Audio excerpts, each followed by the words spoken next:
That's it. They misunderstood. I'm praying that God will build our relationship అంటారు. అయిపోతుంది. That shows the maturity level. ఎందుకంటే జీవితంలో misunderstandings కలుగుతాయి. And especially భార్య భర్తలు అంటారా, వివాహమైన ప్రారంభం 1.5 సంవత్సరాలు మాత్రం ప్రతిరోజు మిస్అండర్స్టాండింగ్స్ ఉంటాయంట, ఉండాలంట. అది లేకపోతే వివాహం ఎదగట్లేదంట.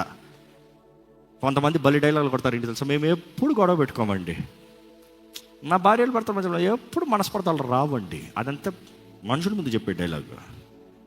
వాళ్ళే సపరేట్గా తీసుకెళ్ళి మాట్లాడే 4 మాటలు ఇంత పెద్ద కక్కుతారు list. But then here's the thing, misunderstanding వస్తానికి కారణం ఏంటి? సైకాలజిస్ట్ చెప్తారు. ఏంటి తెలుసా, ఒక వ్యక్తి తన ఆపోనెంట్ వ్యక్తిని అండర్స్టాండ్ చేసుకుంటానికి ట్రై చేస్తూ ఉన్న ప్రయత్నాల మధ్యలోనే 10 అండర్స్టాండ్ చేసుకోవచ్చు.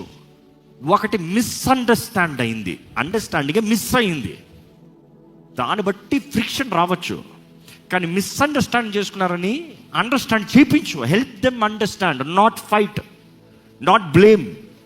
ఈరోజు భర్త ఏదన్నా ఒక మాట అంటే నా మీద అనుమానం అనుకో, స్పీక్, టెల్, క్లారిటీ ఇవ్వి, ఎక్స్ప్లెయిన్ చెయ్యి. ఆయన పర్స్పెక్టివ్ మార్చు. ఎందుకంటే ఎప్పుడో ఎక్కడో వేరే చూసాడేమో, ఆ దాన్ని బట్టి నిన్ను క్యాలిక్యులేట్ చేశాడేమో. But 1 word of your perspective, అయ్యో సారీ అంటాడు. But then instead of uniting we're setting boundaries.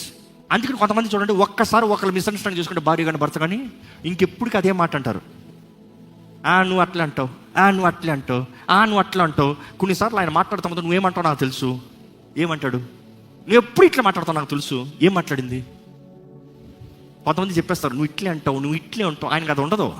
నువ్వు 10 సార్లు ఇట్లా ఉంటావు, ఇట్లే అంటావు, అవును ఇట్లే అంటాడు. ఏంటంట అంటాడు. ఎవడనిపించుకోమన్నాడు. See, when there is misunderstanding, clarify.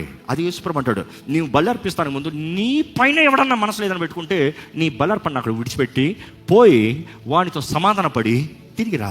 సమాధాన పడటానికి ప్రయత్నం చేయండి. అది దేవుని బిడ్డ చేయవలసిన కార్యము. You have to be relational. You have to over explain, but you are accountable to be answerable. Learn to be answerable. నేను ఎవరికి ఎక్స్ప్లెనేషన్ అవ్వాల్సిన అవసరం లేదని చెప్పొద్దు.